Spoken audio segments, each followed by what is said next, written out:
Hey all, welcome to the Clock Tower. I'm Colton, here with Brandon. A lot of stuff to talk about today. We went top 8 at New Jersey Regionals, and we're going to talk about that with some of the Pittsburgh guys who also went top 8 at New Jersey Regionals. It was a good time. We recorded that conversation before we recorded this part. We will have that conversation for you in just a minute, but before we get there, we want to talk about some of the other news and updates from this last weekend. So, because we're going to talk about the New Jersey Regional at length in a little bit, we're just going to focus on the other two that happened, both of which are unique for different reasons, the Budapest Regional and the Puerto Rico Regional. The big headline out of these tournaments is obviously that Haruhi Suzumiya is a top 8 deck in 2022. The true believers were right this entire time. No, Colton, that's not it. All of Springfest exists to make Haruhi top 8. That's the only thing I care about. Nothing else mattered. I am a very happy person. There's notable things with the other two regionals that happened during this past tournament weekend. The Budapest Hungary regional had quite a few restrictions from decks that were being able to be played in that, and one of those, well, a couple of those made a significant difference as to what that top 8 looked like. Yeah, you were not allowed to play Mushoku Tensei, which is, obviously really important considering that it was, 70% of the trio's meta share coming in. Also Ruby, which has been really significant. One of the top 5 or 6 most represented decks in top 8. So those two were not allowed to be played based on regional licensing issues, etc. Mob Psycho, Adventure Time, and Seven Deadly Sins also on that list, but not as relevant.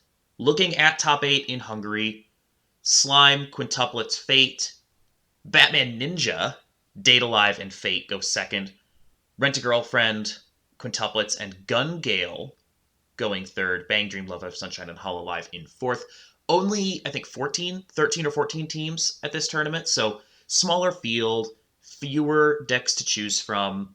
It was a different kind of event, one that maybe isn't going to reflect kind of the broader state of the meta. And of course, 5th through 8th, Haruhi, Hololive, Sword Art, Hololive, Quintuplets, Konosuba, Bang Dream, Hololive, Kaguya, and Kaguya AOT Quintuplets. So a lot of quintuplets. Maybe Quints 2 will be something really significant in European regionals once we get into singles play. But yeah, no, the thing that matters the most here is clearly that Haruhi Suzumiya is still relevant in 2022. The other tournament that happened was in Puerto Rico, where there were only 9 players, so they switched over to a singles format. With it being singles, it allows us to be able to see kind of more of that head-to-head kind of aspect, with SAO actually taking the first place spot there, MTI, Hololive, Dal taking out the top 4. Very much kind of like a locals-styled thing, people going in with pretty powerful decks. Yeah, and I think that having a Puerto Rico regional is a cool thing, just in general. Puerto Rico's literally an island that requires, a significant amount of expense if you're going to travel to the mainland for an event. So bringing an event to a place where, the folks who live on Puerto Rico actually have a chance to play at a regional level event, on their turf, that's good. I think that's a really good choice on Bushield's part, and I hope they keep doing events in places like this, even though they're smaller and, don't get as much turnout. But as you said, only 9 players, 3 teams showed up, so they split it into singles format. I don't know how much this can tell us, just given that it is, like you said, it's kind of a locals-sized event, right?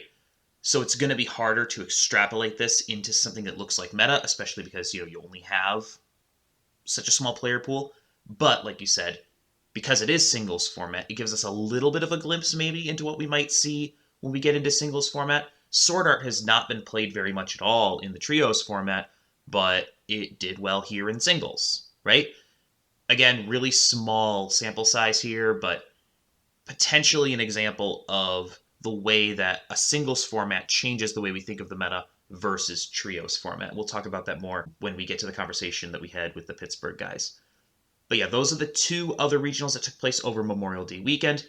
We got one other thing, a news update. We got a new set announcement and a date announcement for a previously announced set. So Bunny Girl Senpai 2 will come out October 14th. A few episodes ago, I jokingly said we might get Saekano. Who knows? Here we are. We got Saekano October 28th. Yeah, notably that the most two recent dates put out are within 2 weeks of each other. So just noting that that time frame is really close together for the company that's had a lot of delays recently. So I like the tentative dates. I suspect that we will probably get more delays as the year progresses. Because we do have quite a few sets that are like within 2 weeks of each other. Danmachi, Tokyo Revengers, and Quince are 2 weeks back to back to back to back. So Yeah, I anticipate more of those delays as well. I think they're trying to get all of their releases in the release calendar because of the delays that happened earlier in the year, but those delays just kind of keep happening, pushing things further back and further back. They don't have anything on the schedule for September, which is a big open space for them to drop the reprints that they've announced. AOT 1 and 2, Overlord, Bunny Girl 1. We don't have dates for any of those yet, so I would expect September is a good time to see those because I'm imagining that they want to get those AOT reprints out as soon as possible, with AOT 3 dropping end of August. And with Bunny Girl 2 coming out, they want to get Bunny Girl 1 out quickly as well. So I imagine late summer into fall is when we're going to start seeing those reprints show up. As far as what happens afterward, who knows? Last year, it felt like we had a pretty good handle on what titles Bushiroad was going to bring to English. This year, all the stuff that follows kind of the traditional pattern of things that we would have expected, we're not getting those things. Instead, we're getting stuff that, we didn't really see coming. And I'm just hoping we get Zombieland Saga at this point. yeah, we're just looking forward to more news coming out. We have one set left that doesn't have a date, that being Seven Deadly Sins 2. We're getting close to that time where we're going to start seeing, hopefully, new releases on the horizon. There will be a JP stream on June 15th, so we'll learn more about maybe what's coming in mid 2023 for English. But for now, this is what we know. This is what we have. No announcement for an English stream or anything like that. The Saekano announcement was kind of a stealth announcement. They announced it really quietly, so just posting on the Facebook page or whatever. So not a whole lot of bells and whistles for that. So I don't know when or if they're going to announce anything for the rest of the year. We will find out when it happens. So that's that for news. So let's kick it over to the conversation that we had with the Pittsburgh guys.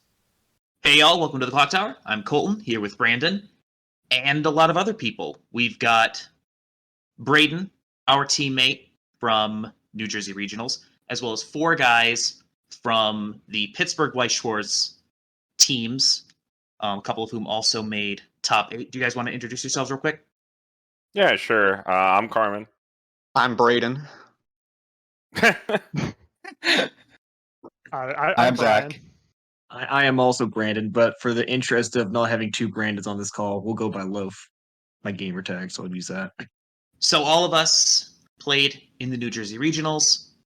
We had some success there. 3 of the top 8 teams are represented here. What we want to do is talk about how we did as individuals and as teams, and also talk about that top 8 from the New Jersey Regional and what all that means going forward as we look at all of the Springfest data. So we'll start with the teams. Team-wise, we had Mushoku Tensei, we had Love Live Sunshine, and Bang Dream as the 3 on our team. So for Pittsburgh, there were a couple of teams that made top 8, 3 teams represented. You guys want to jump in and talk about how you guys did and what you guys were playing? Yeah, sure. My team, we were on the Burn 1 X PGH Weiss Schwarz team, which was me and Zach, who are here on the call, and then our Burn 1 teammate Hansen. Hansen was on Mushoku, I was on Hololive, Corne Ruchia, and Zach was playing Slime, Pan Store. We did pretty well, ended 5-2 on the day, made it into top 8, also lost first round. But we had a pretty good showing, which I think we're all pretty happy with how he played and performed, so that was good. Yeah, then there's our team, our team name, Sack Squad, because I don't know. But it was I was on Konosuba, and then we had the other 2 on our team also from PGH. She was using, a Hall Life, the Ruchia Corone, that deck. And then another person was running Ruby. I believe it was standby, door standby. Yeah, door Yep. standby. Yeah. TD into Ruby standby finisher. And Robert had on the Ruby player, he had like the best record out of any of us. His personal record was Oh like my gosh. 6-1. He ate up all the Mushoku and Hololive. We trained him on those matchups, and he ate up every single one. What a trooper! Yeah. Impressive. That's awesome. Was a All right, trooper. and the last Pittsburgh team, my team, the black sheep of this call, the only team that did not make top 8. I was on Choice Standby Ruby myself, and my teammates were on 8 Standby Mushoku and Korone Rushia Hololive. We went 3-3. We unfortunately flubbed our last game a little bit. I had a feeling we would have gotten close if we didn't bubble into top 8 if we won our last game, but had a little bit of an unfortunate run in our last couple of rounds. So let's get into some individual stuff, and we'll start with Brian because you ended. Talk about the deck you were playing and how your day went, kind of round by round. Sure. So I as I mentioned, was on Choice, the Jean level 1 combo into the Ruby Clock Kick standby finisher in Ruby. Picked that deck specifically due to the fact that the meta right now is very centered around large bodies that are potentially difficult to get reverses on at level 3, like Mushoku and Rushia, as well as those two sets also playing tap counter, and the Ruby completely ignores that card. So that was my reasoning as to why I was playing that deck specifically. The Jean combo, I played at level 1 due to the fact that it is a search for extra selection over the Ruby, which is just top 4 add 1. I was on 2 Adachi in my deck specifically for the Rushia matchup. In the Rushia matchup, I would sculpt for both Adachi, and on their first turn, when they would summon their second Rushia, bottom deck both of them was the plan there, and that did work. Unfortunately, I only ran into Hololive once. Round 1, I played into Homunculus Army Fate Apocrypha. Aside from almost getting Soul Rush to death, it was a pretty uneventful game. Round 2 played into pretty typical Hololive, Korone Rushia. My opponent bricked out, so I ran away with that one without an issue. Luckily, one of my other teammates lost that round, but luckily my Hololive teammate managed to clutch that out with a clutch Rushia shuffle back. So we won round 2. Round 3 was the last round that we won. We ended 3-0. I played against Choice Lisa Bang Dream. Another matchup where we're having double Adachi in the deck. Completely wins the game the moment they drop down their Chu-2. Since they have to invest 3 stock for that entire Chu-2 Pareo package, you just bottom deck it with the Neptune Adachi, and you almost win on the spot. Round 4, I played into 8 Standby Slime. Played into to Patrick's team from Strictly Broken. Unfortunately, I ate too much damage or I was out too many climaxes too early that game, took too much damage. And the fact that the Jean combo at level 1 does not mill came back to bite me a little bit. Got stuck in a bad deck state pre-level 2 before I could free fresh and couldn't get out of that. Round 5, played into Hololive. It was a close game. I unfortunately only managed to sculpt into one of my Adachis. One of the Rushias got to live. And that snowballed back on me. We lost that round. And finally, round 6, I played into probably the nightmare scenario for my deck. I played into Stock Soul, bottom deck, Information Warfare, Beaufrey deck. And every time I would try to stand by a finisher into the back row or try to set up for anything, my entire board would be sent to the bottom of my deck. I was stuck on a small hand and crapped out a little bit. But unfortunately, my teammates weren't able to pick me up on any of the rounds that I lost. The first 3 rounds that we won and the last 3 rounds that we lost lined up with my personal record perfectly. Loaf, you want to take over and talk about how your team did? I know I think we steamrolled the first 3 rounds pretty easily. I don't remember what my other teammates were or what they fought against exactly, but I know round one I fought against Mishoku and I laid down. I was playing. Actually, I forgot to mention exactly which Konosuba I was running. I was running the 5-gate 3 pants list. The whole premise of that deck was my idea was to lay down the back row brainstormers to give a lot of soul to the Megamines the Obras that can twin drive and pop back. And I'll be honest, my whole idea was just ignore what my opponent did the entire game and explode him at the end. And it worked out for the most part. Like I said, against the Mishoka player, I was twin driving the level 2s and still hitting 2 or 3 soul despite side attacking. So I just beat him down, used the good old Fumio shuffle back, and then burn him for 5, and he died.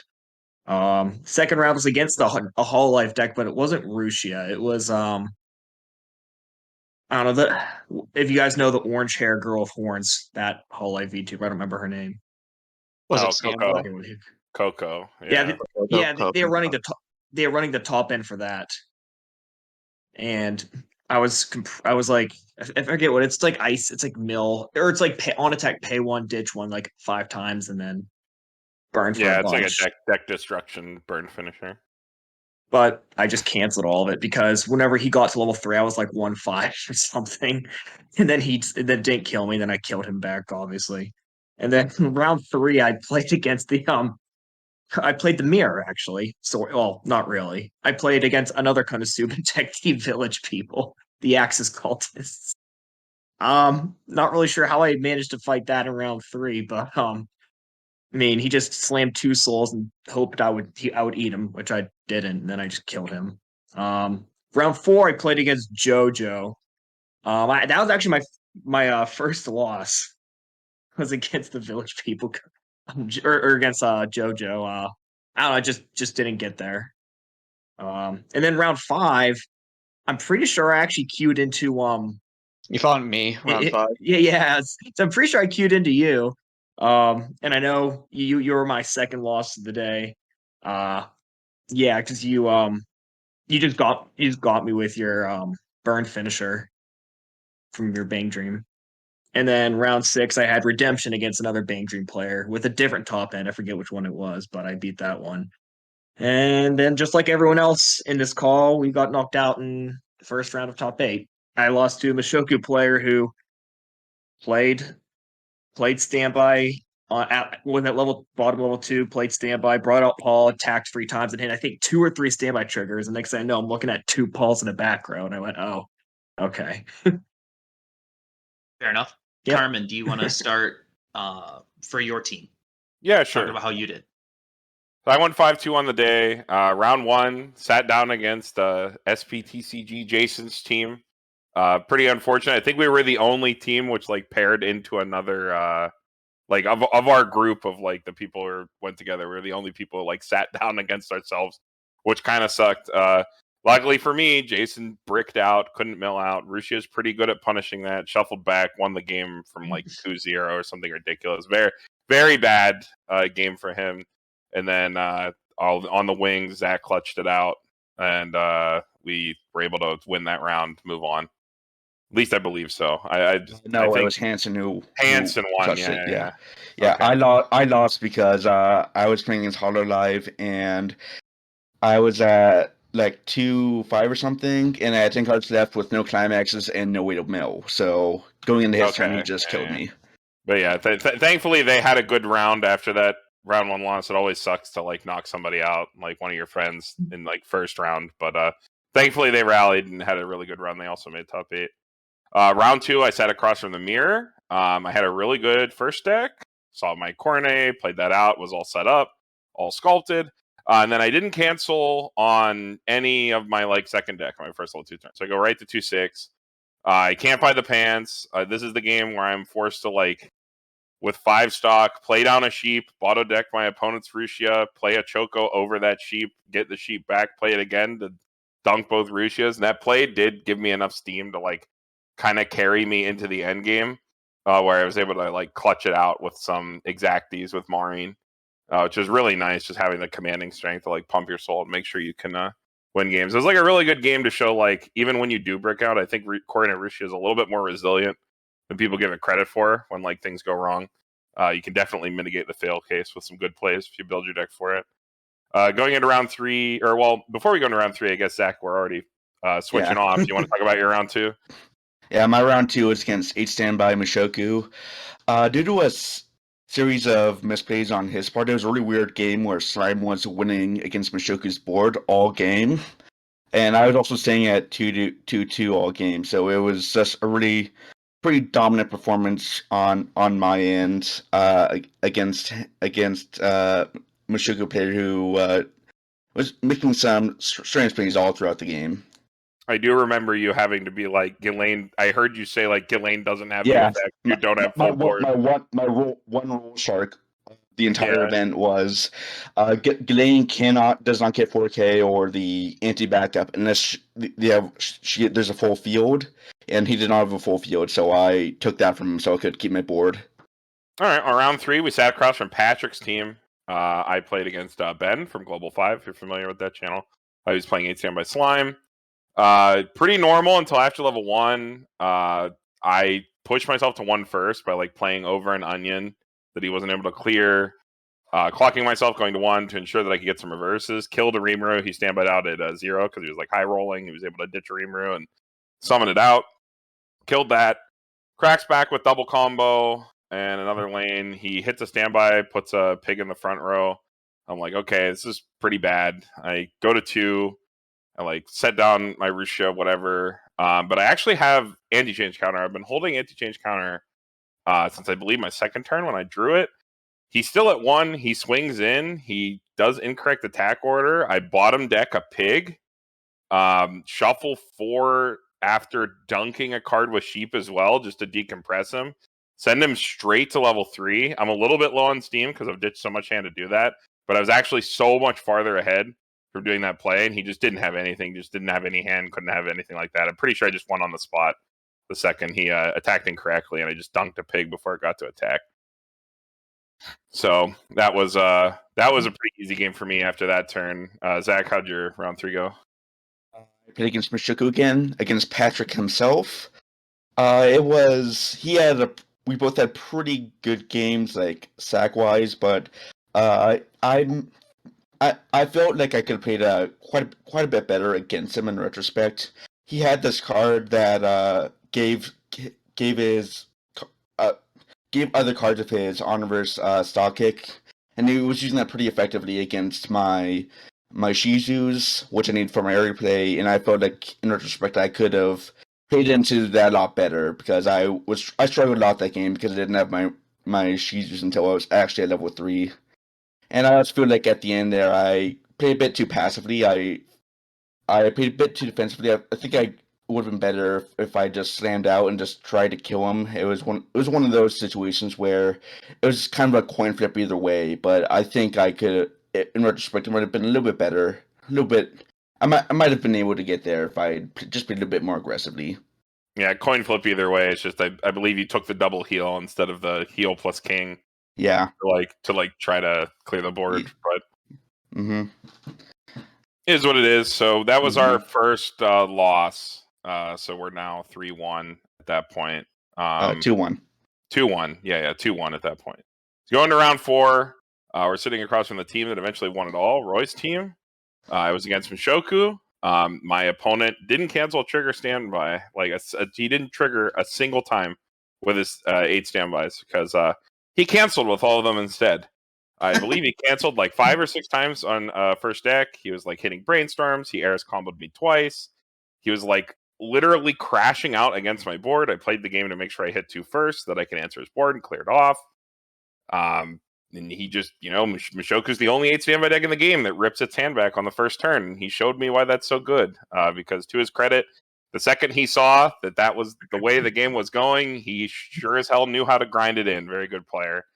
He had a turn where he sided out my whole board to mill out his deck because he knew that I wasn't going to be able to basically push any damage because he was so compressed.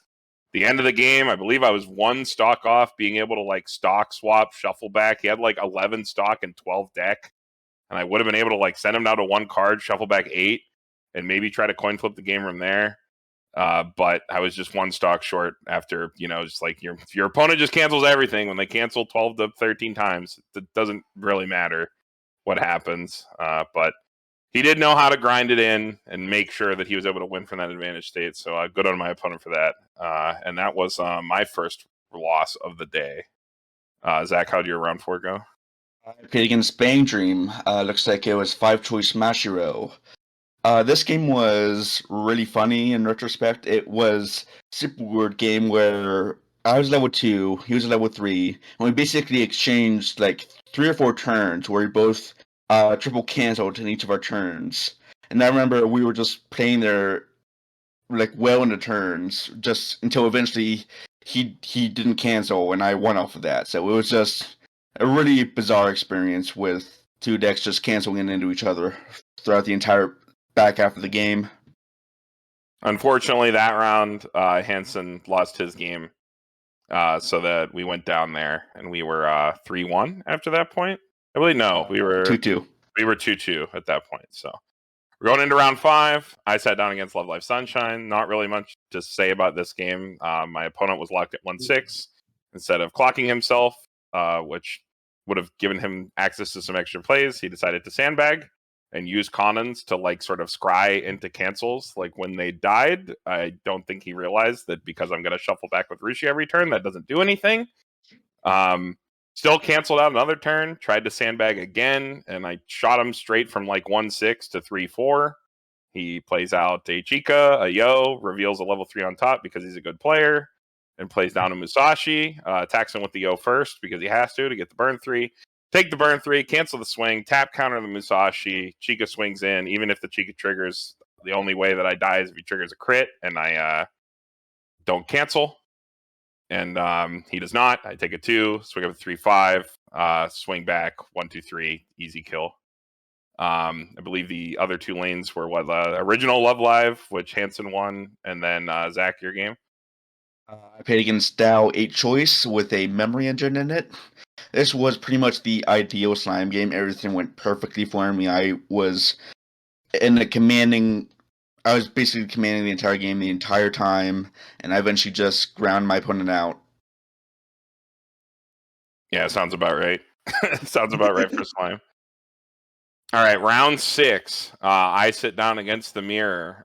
This is another game where like everything went to garbage. Like at a certain point, the early game went my way, where he wasn't getting his stuff. Like he didn't open his Ricky, he didn't open other stuff, and I had everything cracked over with like triple Corone. Got the pieces that I could, but I lost all of my flares and all of my drop salvages. And I tried to play down a sheep like I did in my other game where this happened, and it whiffed. So because my opponent was still at 2 and I was kind of eating damage and going to 3, I was able to crutch on anti-change counter to like just sort of create money counter situations so that I could still live and just make sure I untapped. Sheep did finally go off on my last turn. Let me live. I set up a single Rushia, pushed my opponent to 3-6, where I had the opportunity to maybe do a cheeky side to try to outright kill him. But I said, no, he has a small deck. I should just swing in. As long as he doesn't cancel on 1, he's going to have a healer or the climax in hand on like a 1-card draw, or just lose, and won it there. So like, just like sort of playing the odds when you're in those situations where you have to play to your outs, and got there in the end in a really tight game. And that was the game to decide it, because I believe one of us won, one of us lost. So that game was the one that decided it to get top 8. Hansen won that one. I was playing against my 3rd Mushoku deck of the day. This one was interesting. It was Standby Bar.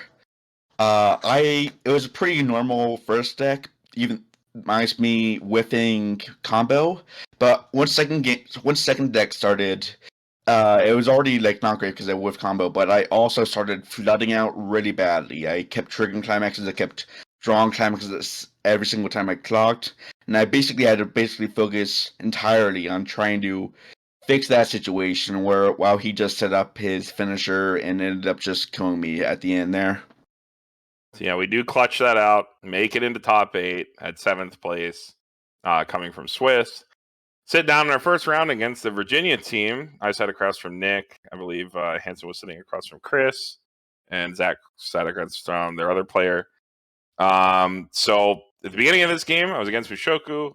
Everything went right for me. Everything I could have hoped for. I refreshed with a full clock, got good compression. I triple coronet over refresh, so I'm able to search my deck and remove even more cards. But as we all know, compression is a lie.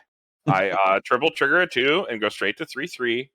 I have to clock to do anything. Thankfully, I draw pants because I really don't have another turn against Ghislaine because I can't use tap counter. I go, okay, this game's winnable. He triggered once. He's got maybe 1 or 2 in deck. Deck's reasonably thick. I'm gonna shuffle back 8, and we're gonna try to thread some damage here. I have the Marian that I can summon. So I played out a sheep. I bottom deck a card to add an extra card back to deck and create an open lane. I reveal a Soul Trigger on top. So I'm like, okay, so 3-0. Gonna swing with this 4. Then I know that I have this 4. See what it sticks, because that determines what the rest of my turn is like. Swing in, he eats the 4. I'm like, okay, cool. Gotta swing with the Marian, swing for 4. He either eats it and dies, or if he cancels it on anything other than last damage, it's pretty easy for me. Pretty easy to thread the last 3. And I go, okay. Swing with Marian, trigger. What does he cancel on? Of course, 5. So he cancels on 5, and I'm like, okay, it's fine. He's 1 and 7. Gonna take this 3. If he cancels the 3, whatever, we take those. It's if your opponent wins on a 33, 25%, it's whatever. Swing in, of course, I trigger again, and of course, my opponent cancels on 4. And I lose that game right there, so I did not have a follow-up turn. I was forced to go for it there. So that ended my run, 5-2 on the day. Both of my losses to MTI, actually, and not due to not winning the matchup against MTI, but just crazy stuff happening. I was winning the matchup against MTI the whole time, clearing their board, but the numbers just didn't fall my way in terms of damage. So Zach, how'd your round go? This game didn't actually end up finishing because both Hansen and you lost, and the judges wanted to hurry up and go to top 4. Yeah, SEMA kind of stuff. Yeah, but I felt like it was. I probably would have lost this game. It was against 16 by Tudor Kaguya, but I felt like I could have conceivably sacked him. The way it was basically going is my opponent obviously had a history against Slime. He sighed as soon as he saw what I was playing, and he really obviously had a lot of experience playing into it. He very effectively played against my memory condition, and it didn't help that I also completely whiffed yellow going into level 2. I didn't have yellow in my clock at all that game except for at level 3 and at level 0. So I had pretty much all that was going on. He, at some point towards the end, had a board I couldn't beat, which were the 2 Kaguyas and the Miyuki. So all ways of burning me for 1. I remember at the final turn there, I was at 3-6, and I just said, you know what, whatever happens, happens, and ended up fronting under one of the Kaguyas, and I canceled the burn 1 at 3-6, and was able to cancel everything on the next turn, and then going to the final turn before the judges cut us off, I was able to pay down a Shizu to heal, and pay down a King to win the Miyuki, and I felt, alright, it's comeback time, boys. And I was really confident going into the attacks when we were unfortunately cut off, so it was a pretty fun game. I felt like I most likely would have still lost that one, but I don't really have any regrets for how I played it. I think I played it pretty well. I think our whole team is pretty happy with how we personally played. It's just, sometimes 2 people get unlucky at the wrong time, and you go down. That's how the trios works. But that was it for our team. No, Zach and I kind of tag teamed that there, but No, that works. So for us, I was on Love Live Sunshine. Brandon was on Mushoku Tensei. Brayden was playing Bang Dream. Round 1, I played into Dow Standby because of course I did. Deck is my nemesis, follows me everywhere. I did beat it, mostly I think, at least in part because the guy I was playing didn't really have much of a top end other than the 2 copies of the Kurumi. He was playing Standby with Empty Pants, and I was just basically able to outdamage him. He wasn't hitting a ton of standby triggers, and Love Live Sunshine did Love Live Sunshine things. So I'm playing Choice Salvage Bang Dream with the Remy top end because I don't have Buns for Luck or the Fumio. I needed chip damage as opposed to big damage. Round 1, I fought probably the best. It's like an inexperienced Ruby player. Fairly new at the game, wasn't able to generate 3 attacks every turn. So I was able to sort of just farm stock for like the entire game and just sort of win at 2 once I just dropped Chew 2. No way to answer that in the sort of list that she was running. So I just sort of ran away with the game at that point as long as I was on my climaxes and compression. Yeah, the team we were playing against was a team that had just formed at the event itself because of people not being able to make it there in time. I was playing 8 Standby Mushoku versus Hololive. It was the Sora top end.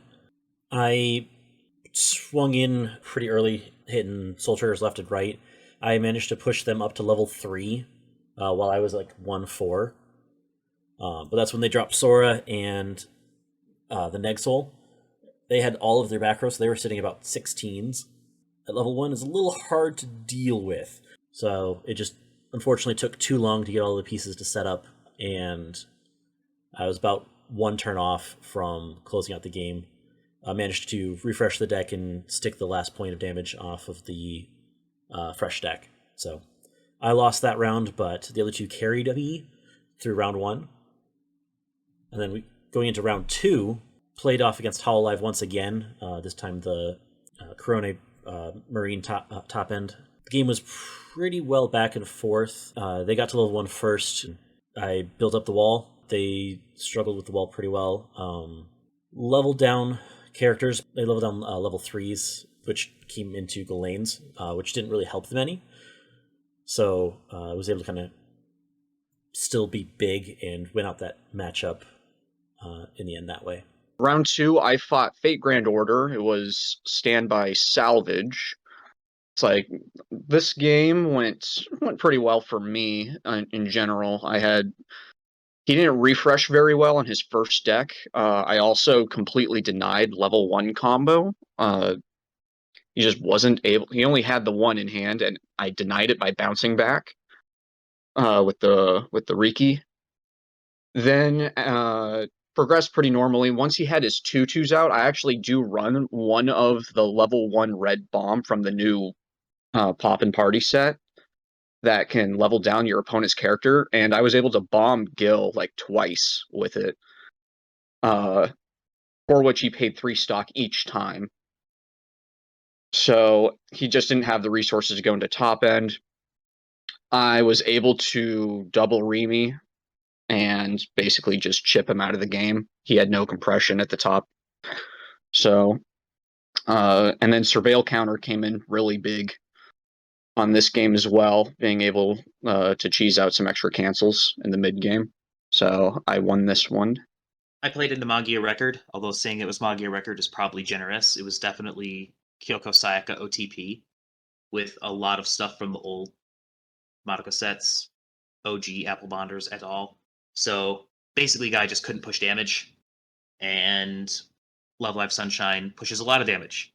So I basically just outran him to the finish line.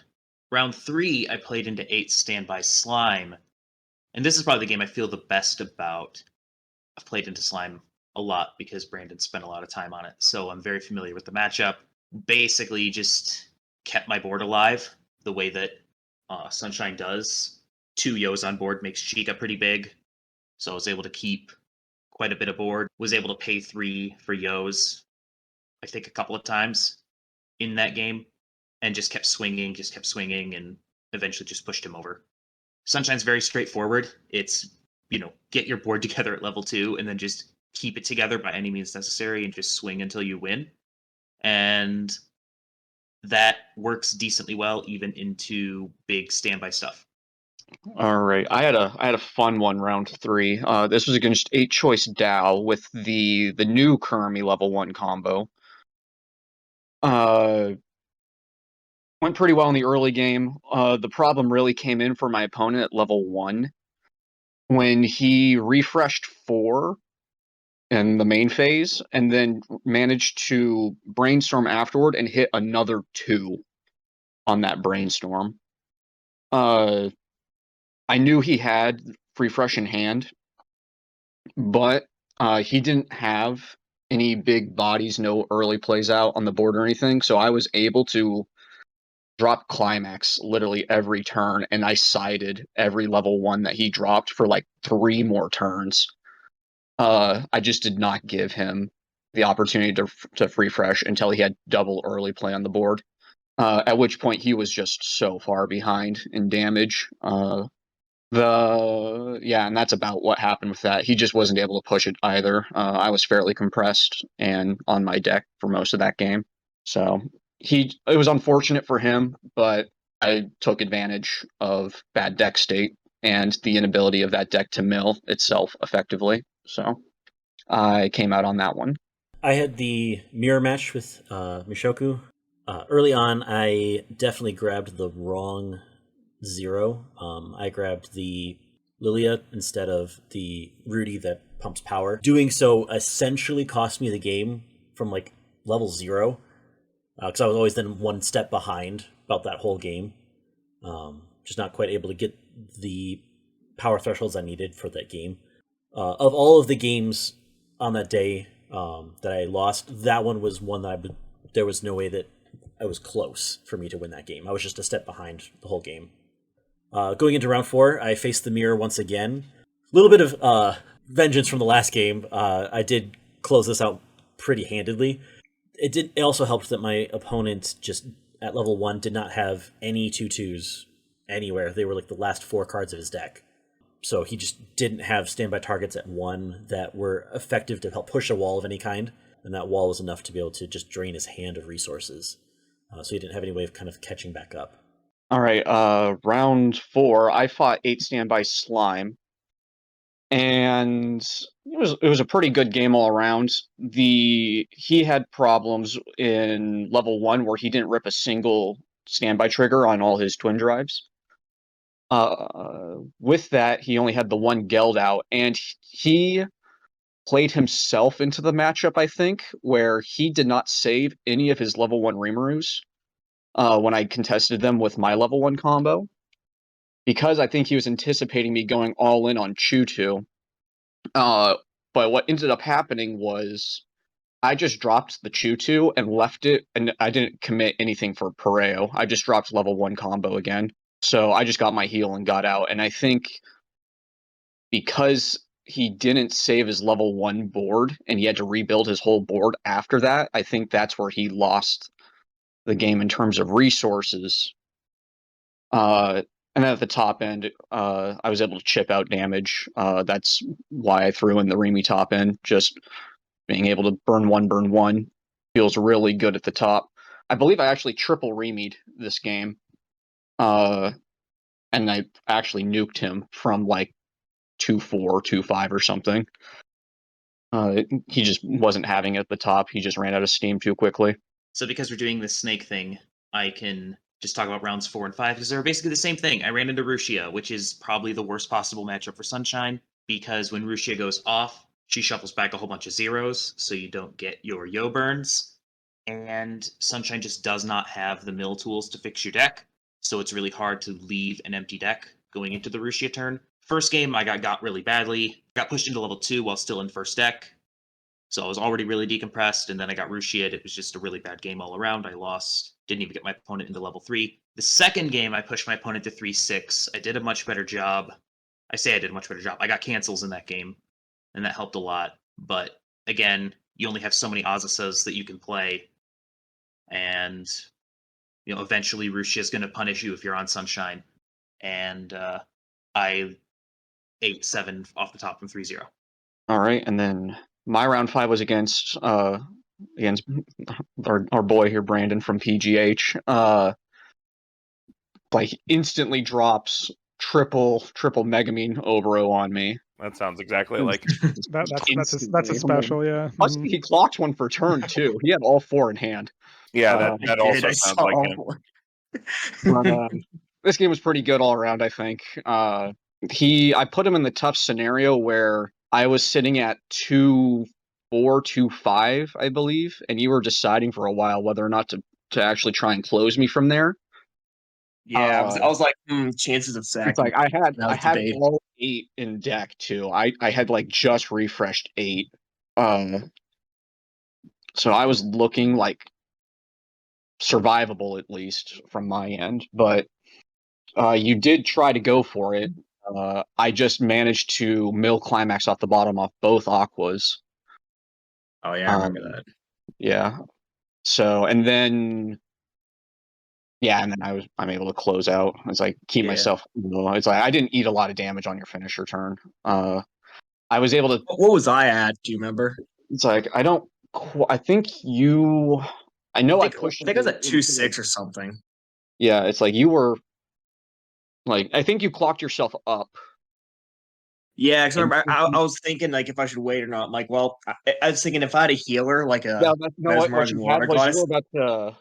You were deciding to. You were at 2-5 with like 3 cards left in deck or something. And I remember. I think I knew the last 2 cards in my deck were at climax or something. I'm like, gosh damn it! Like, there's no way to. You could clock and draw up, or you could Takitsubo and like brainstorm, and like you could put yourself up, but you were trying to decide if it was worth it or not. I think my compression was going to be bad if I tried to go for that play. I think that's what I ultimately decided on. I was going to have like 5 in deck or something. Yeah. I was like, so just go for it. You took the shot. Unfortunately, did not pan out for you. And then I was able to get my combo off after that point. And yeah, it was like overall the game was pretty good though, pretty back and forth. We both answer each other's level one boards pretty handedly. I don't think I really played too hard into Chew 2 in that game. I think I had at least the one, but or like I might have double Paraoed or something, but yeah, you took the shot. It didn't go. So I took the game. I was playing up against Ruby, the salvage combo at 1.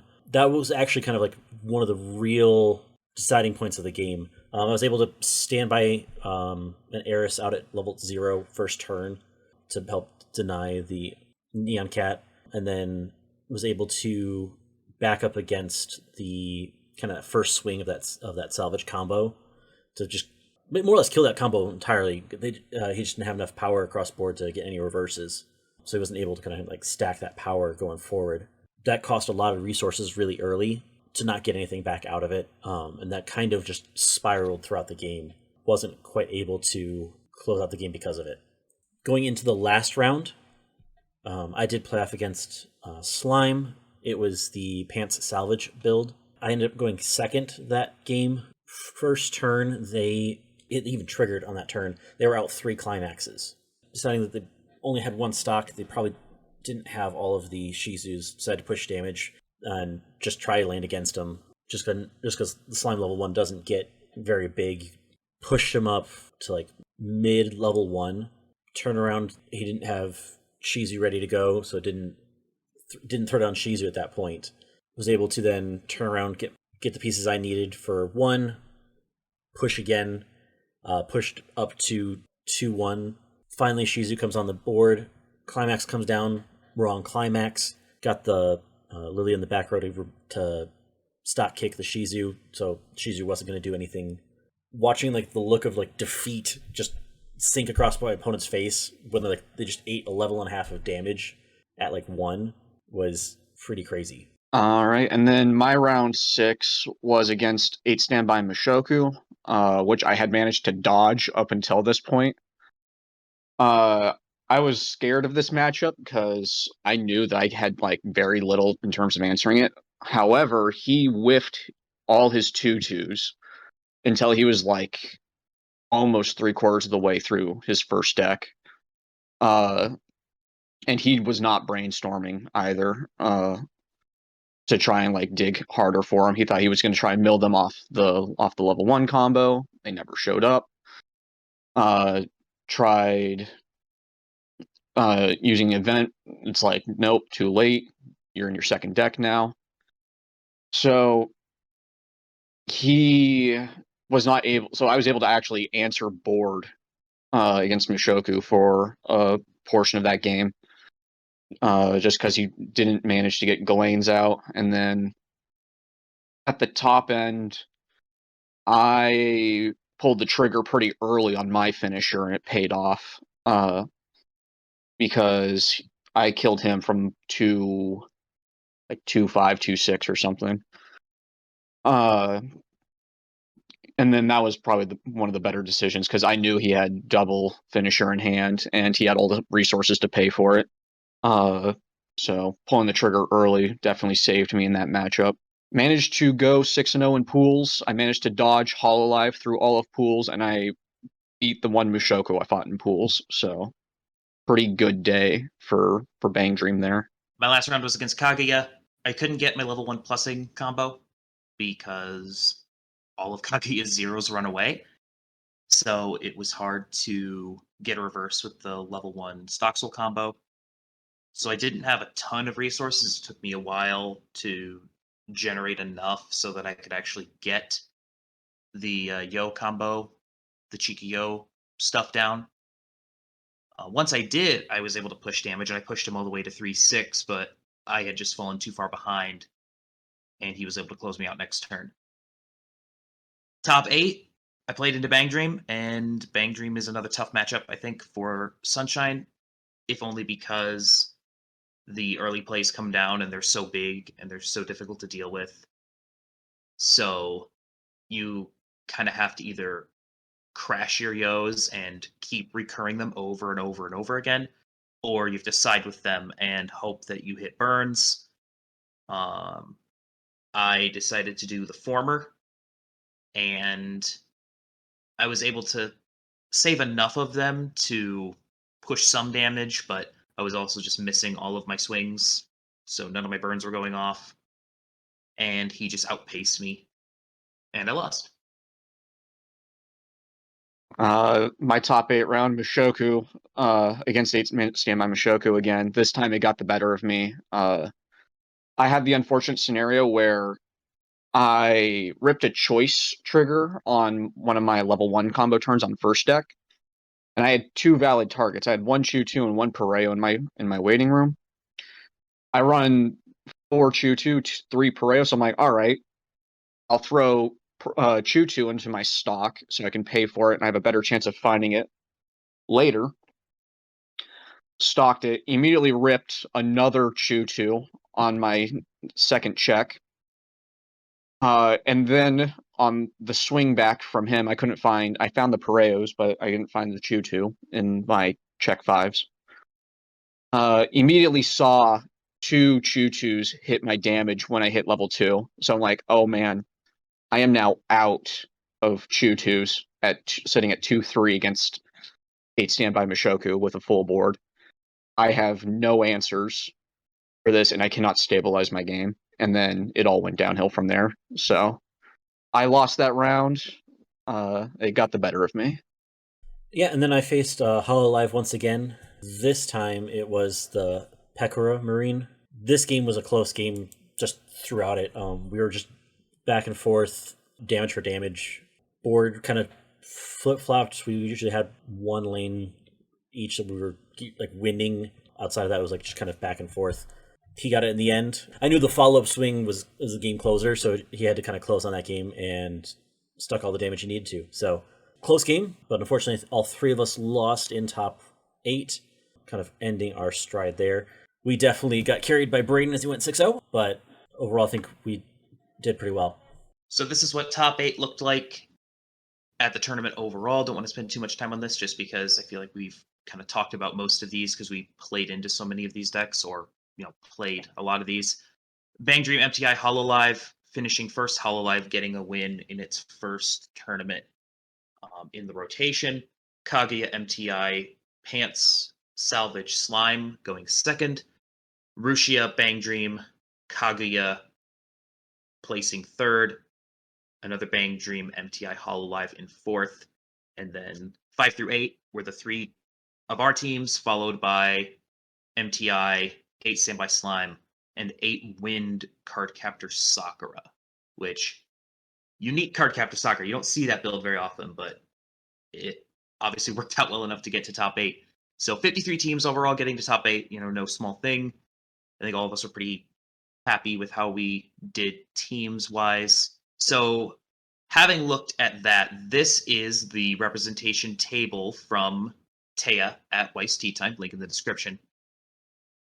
Because of Hungary, where MTI was not legal, MTI lost almost 10% of its share of all teams. It was sitting in the low 70s last time we did this, and now it's at 62, despite the fact that it showed up in, I believe, six of the top 8 teams in New Jersey. So looking at this chart, and given that caveat of the Hungary regional having multiple decks that were not playable due to licensing restrictions, what do you guys see here?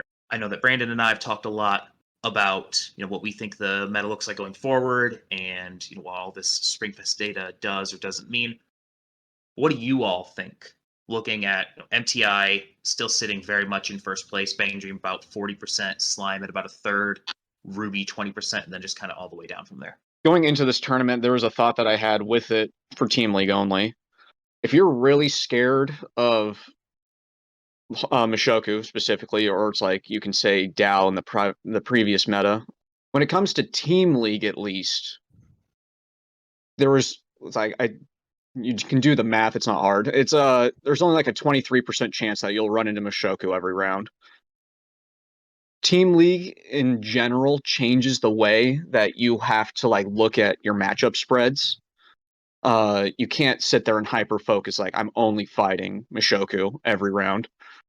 You can focus more on it, and you probably should, but just because you see this ridiculous 70% rep rate when it's not even allowed 2/3 of the time, I still don't believe you should be sitting there fearing this massive boogeyman. We'll see how where singles comes around once Fall League comes in.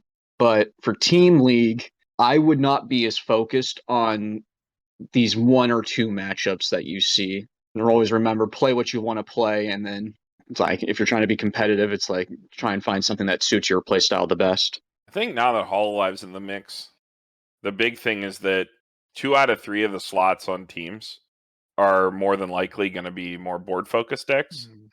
So I think it does, in a way, warp your deck building no matter what you decide to play. I mean, Brian brought up bringing in double Adachi for these board-based matchups and things like that.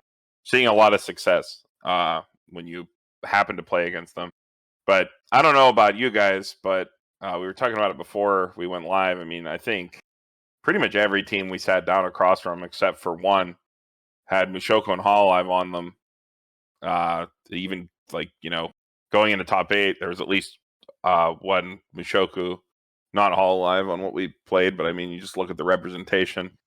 They're on. They're filling 2 of the lanes on at least most of these teams, which is not something to be ignored. I think it's just got to have answers to board-based meta in some way.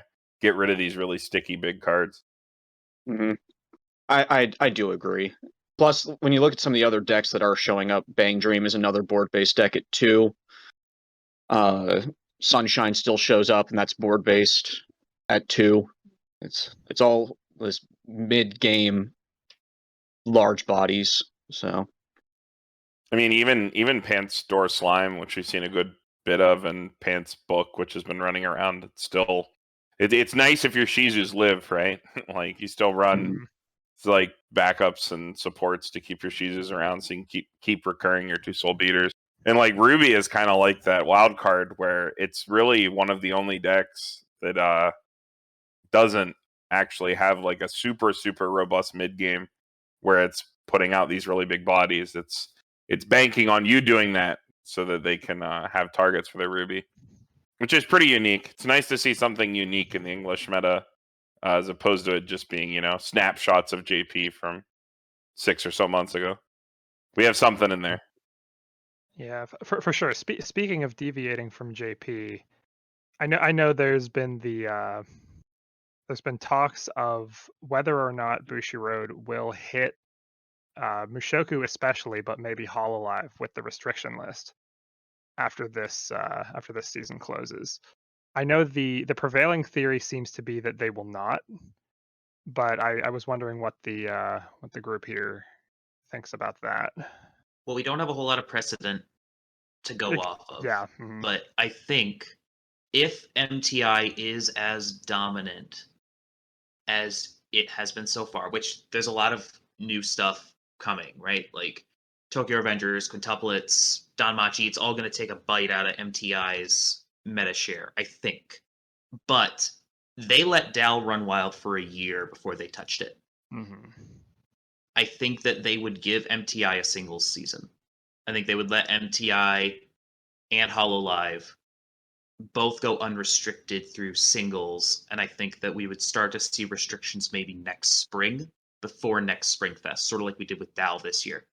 If we see it at all, which I think long term we probably do. Something. Exactly what, I don't know.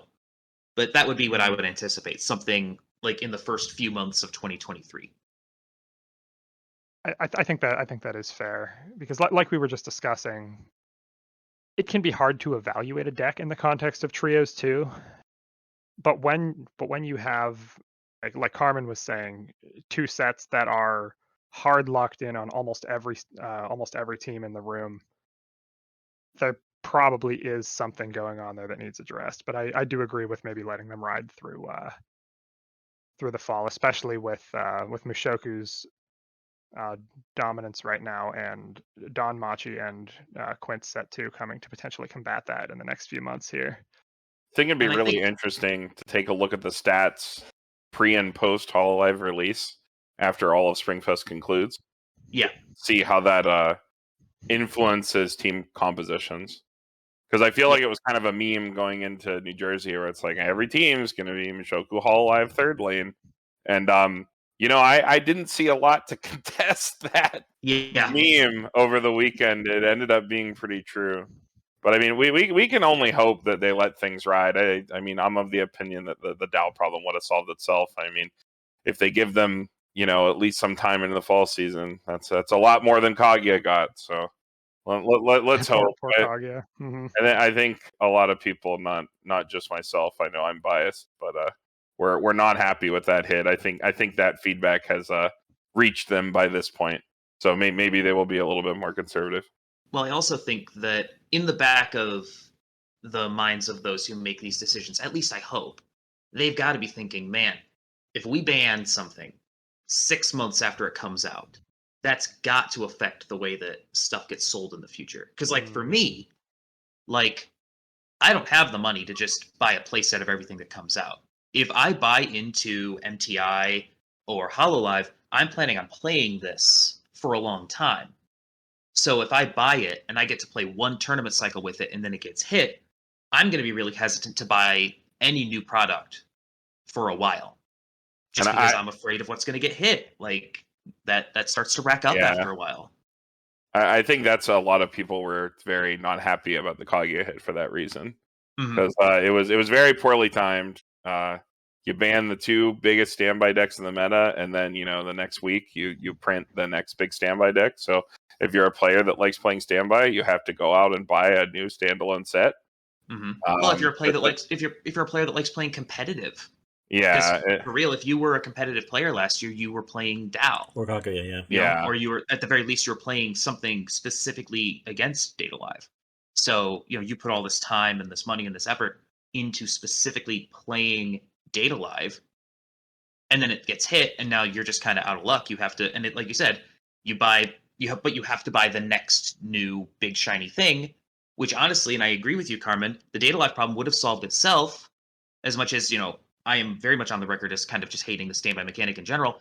The Data Live problem would have solved itself because Data Live into this meta would have been a lot more balanced. I mean, it's Legion versus Mechanical Chaser. It's every standby deck as you're looking for that nice little plus 50 on your power line, and then you become the new big dog in the room. So waiting for Fujimi just to come back to number one. 11-5. Man, I remember seeing those 2-2 Fujimi standby targets and going, man, those are big. How could anything get bigger than that? I know, right? Here we are. You know, it's just like, oh my gosh, this is wild. Overall, I think that you're right, and this is something we've talked about around here pretty extensively. Like, it's really hard to gauge what's good in singles based on what's good in trios, because at the end of the day, as much as going to trios and winning trios and topping trios is nice and it's fun and all that, this is not the primary competitive scene for the game. The primary competitive outlet is singles play in the fall with a trip to Worlds on the line.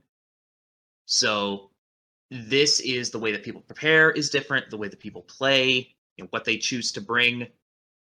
All those things are affected by the stakes and by the trios environment itself, and the fact that it's our first in-person event in a couple of years, and the fact that stuff is releasing mid-season. All those things kind of play in. So this is a weird data set to look at and go, picking out trends. Obviously, there are trends. Like MTI is really good. Shocker. But I think you're right that it is hard to just look at this and immediately extrapolate this to what we're looking at for singles, especially because we have a whole summer's worth of interesting releases that could also affect singles play going forward. I think that those new releases, even if they don't see as much play, may at the very least be a deterrent, because to like seeing a lot of Mushoku, Danmachi and Quince too, especially, I think kind of hate on that level 1 Eris strategy quite a bit, because you got to remember the Erises don't have hand on core. The board is big, but the board is not as resilient. And when Nino is slamming down 12-5-2-2s to the front row, and Bell is slinging at God knows whatever he is swinging at, which is like 13-14K as a 1-0, it becomes a little bit of a deterrent to playing those kind of strategies, especially in a singles environment where you really do have to like win so many games in a Swiss environment, and best of 1 in Weiss, where it's like, oh, if I run into Danmachi, if I run into Quince, this is just a blowout. And both those sets will be popular. They're popular anime properties. One of them is the second set. It's one of the biggest Weiss sets, like pre-Hall Live, to come out in terms of bringing people into the game and getting people to play, because it had that really good introductory product, the quintessential set that I know a lot of people picked up. So there'll be definitely a lot of Quince 2 running around. And Danmachi is just unbelievably popular. So you're definitely going to see those two decks. So when you're sitting down as a competitive player and you're going, okay, I'm going to bring Ace by Mushoku. If I see either of these two decks, I'm going to have such a rough time. And if you have the chance to see those decks, you might want to second guess what you're bringing. So I think Mushoku's rep will like naturally go down as those sets come out. Agreed. I was going to add on to that. I know you're talking about Mushoku probably go down. I originally thought Mushoku was higher than it should be, just because, like you said, Data Live and Kaguya kind of just got hit like at the same time, and everyone who loved to play standby kind of was like, oh, what do we play now? And there's Mushoku right there, and it was just too easy to grab Mushoku. Not only that, but wasn't Mushoku always also like really cheap to buy, even like just to single out the deck? It was more expensive than previous English releases, because people knew that it would be a meta set. So the prices stayed high a little bit longer, but it's still, so much more affordable than Weiss sets have been in the past to pick up. If you want to, yeah. Well, as like, I feel like it's just like the shock factor of those getting banned and then that being printed at the same time may have increased Mushoku's like how much representation they have. Like honestly, I expect Rushia to go up a lot more and Mushoku to go down a little bit. Because I'm gonna be honest, unless you're a deck that can dig through your entire deck like every turn in the later games, you might have a rough time fighting Rushia. I think Rushia is a lot more resilient than people give it credit for. But again, that's what I mean. I think that, in my opinion, I think that's more ban-worthy, quote unquote, to it than Mushoku should be. But that's just my opinion. Yeah, I definitely think going forward, as a deck building consideration, as a worry for something that you'll sit down across from, in especially a singles environment, I think Rushia will rise to become that problem over Mushoku for sure. It'll definitely be the deck most likely that you have to worry about. You have to worry about making sure that you have enough control over your deck so that you don't just get blown out by Rusia at a moment's notice. Yeah, Hololive definitely puts harder constraints on your deck building than I think Standby does in general. Especially because it's really the only thing in its archetype other than maybe like the Pyrrha from Ruby. So it's not something like Standby is an entire mechanic that shows up across, a bunch of different playable sets. So you can plan on facing Standby generically, but how many rounds are you going to face Rusia? Is it, one in a 6 or 7 round Swiss environment? How much do you tech in for that? How much do you prepare for that one matchup? You know what I mean? How much of your deck are you willing to commit to this matchup that you know you'll face at the top tables? Whereas with Standby, it's like, okay, I just know that there are going to be big bodies everywhere, so I'm going to play, multiple copies of Adachi. I'm going to play 3 Yoshinos, Mm-hmm. A lot of the anti-standby techs do like work to an extent against Rusia, but I think the big thing when you're playing Rusia, if we come at it from the other end, like what I was talking about, Donmachi and like Quince maybe dissuading you from taking Mushoku to a tournament. I think the thing with Rusia, while when you make it to the top tables, you might have a slightly rougher time because Rusia definitely thrives in an environment where it's playing against things that might not be the tip top of the meta. It really blows a lot of that stuff out. It's really rough matchups for things that don't have like built-in tuned answers to her. I think a lot of the techs that Rusia players can play do really come quote unquote free.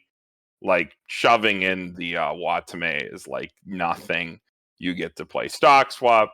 You get to play Soul Pump to get around opposing tap counters and things like that because it's stapled to your Marine.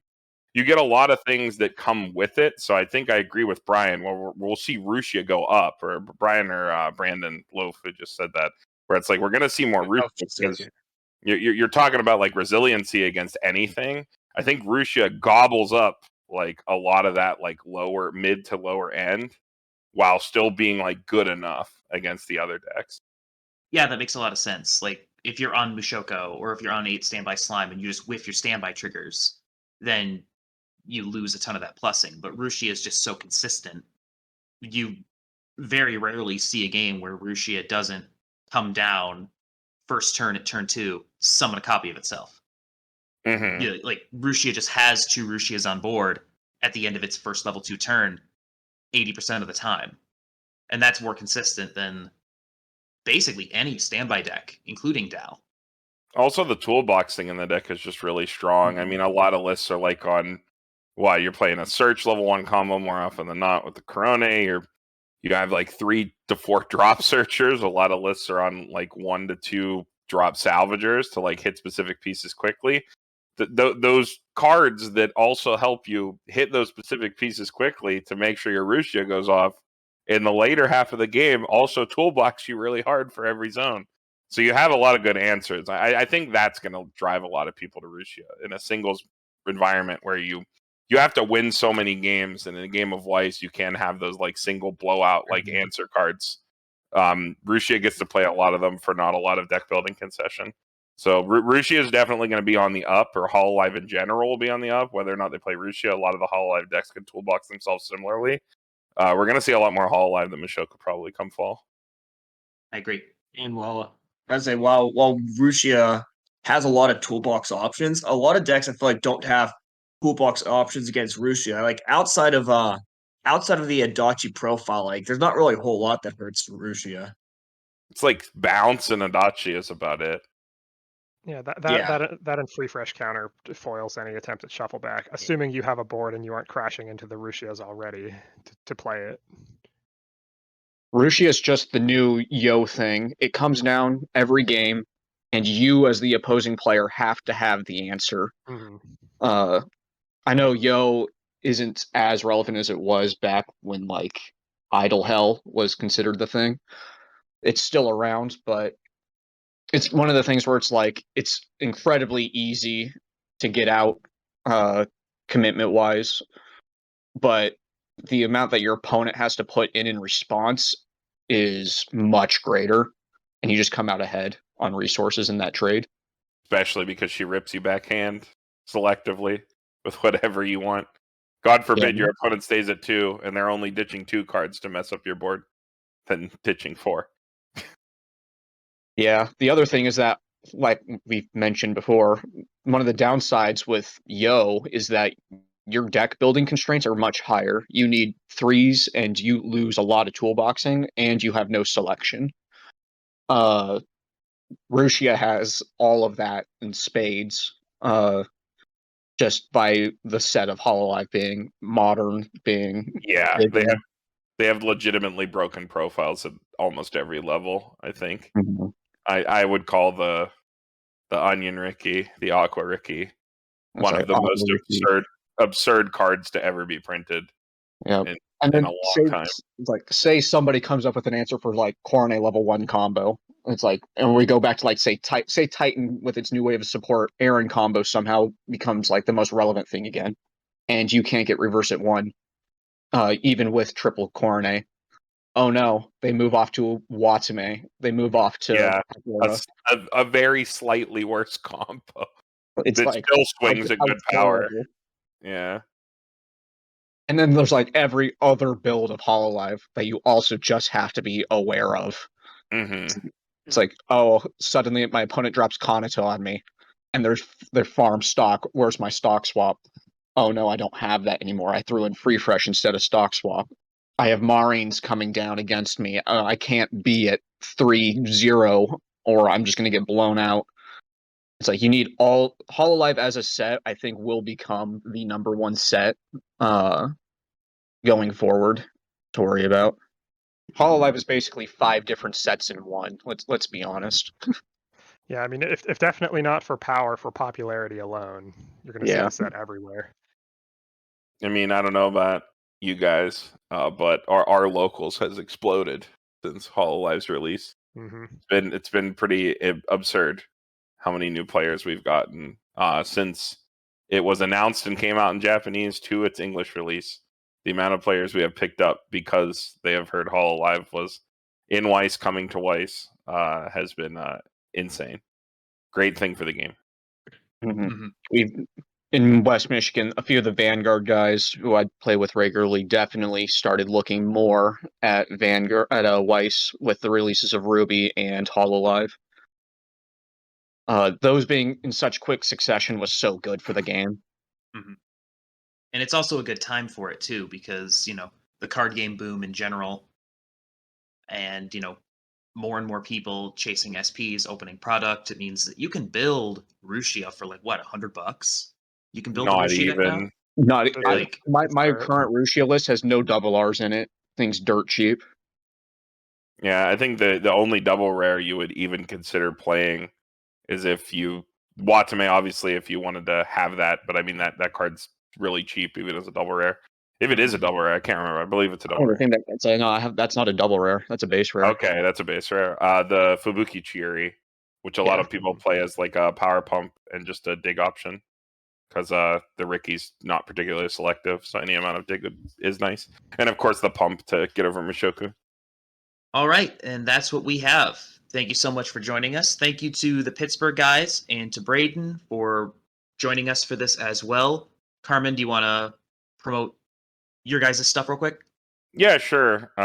Pittsburgh Weiss Schwarz over on YouTube. We make content every Friday. We've been pretty good about it. I don't think we've missed a content upload in a while, right, Brian? Not that I can think of. There might have been 1 week, but it's been very consistent. Yeah.